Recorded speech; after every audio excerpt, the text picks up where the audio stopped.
नमस्कार मित्रमैत्रिणींनो, प्रार्थनास किचनमध्ये तुमचं मनापासून स्वागत आहे। तर आजची आपली रेसिपी आहे क्रंची पोटॅटो रोल। चला तर मग आपण आपल्या रेसिपीकडे वळूया। इथे मी 4 बटाटे उकडवून ते किसणीवरती किसून घेतलेले आहेत। हे बटाटे मी 80% शिजवून घेतलेले आहेत। त्यात मी उकडलेले मटार क्रश करून घातलेले आहेत, गाजर किसून घातलेले आहे, शिमला मिर्च चिरून घातली आहे, बारीक कांदा चिरून घातला आहे, कोथिंबीर घातली आहे, धना पावडर घातली आहे, चाट मसाला घातला आहे, गरम मसाला घातला आहे, बारीक चिरून मिरची घातलेली आहे, आलं लसूणची पेस्ट घातलेली आहे, चवीनुसार मीठ घातले आहे। आता हे मिश्रण तुम्हाला एकत्र मिक्स करून घ्यायचे आहे। हे बघा, अशा प्रकारे आपल्याला हे मिश्रण एकजीव करून घ्यायचे आहे।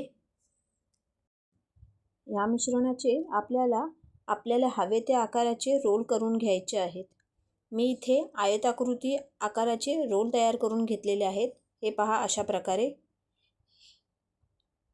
हे रोल मी स्लरीमध्ये डिप करून घेतलेले आहे। स्लरीमध्ये डिप केल्याने हे जास्त तेल शोषून घेत नाहीत आणि ह्याचा क्रंचीनेस वाढवण्यासाठी मी हे शेवया असतात ज्याची आपण खीर बनवतो त्याच्यामध्ये हे मी घोळवून घेतले आहेत। याच्यामुळे ह्या रोलना मस्त असा क्रंचीनेस येईल। अशा प्रकारे सर्व मिश्रणाचे आपल्याला रोल बनवून घ्यायचे आहेत। हे बघा, अशा प्रकारे आपले हे सर्व रोल तयार झालेले आहेत। मध्यम आचेवरती आपल्याला एक एक रोल हे तळून घ्यायचे आहेत।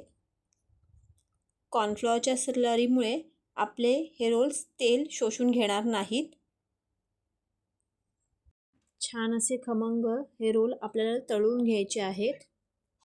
आपण या रोलना शेवयांचे कोटिंग केले आहे, त्याच्यामुळे खाताना ह्याचा क्रिस्पीनेस आपल्याला जाणवतो। तुम्ही नक्की ट्राय करून बघा, ही रेसिपी तुम्हाला नक्की आवडेल। तुम्हाला माझी रेसिपी कशी वाटली हे मला कमेंटमध्ये नक्की कळवा आणि माझ्या चॅनलला लाईक आणि सबस्क्राईब करायला विसरू नका, जेणेकरून अशाच नवनवीन रेसिपी मला तुमच्यापर्यंत पोहोचवता येतील। माझी रेसिपी पाहिल्याबद्दल तुम्हा सर्वांचे मनापासून धन्यवाद।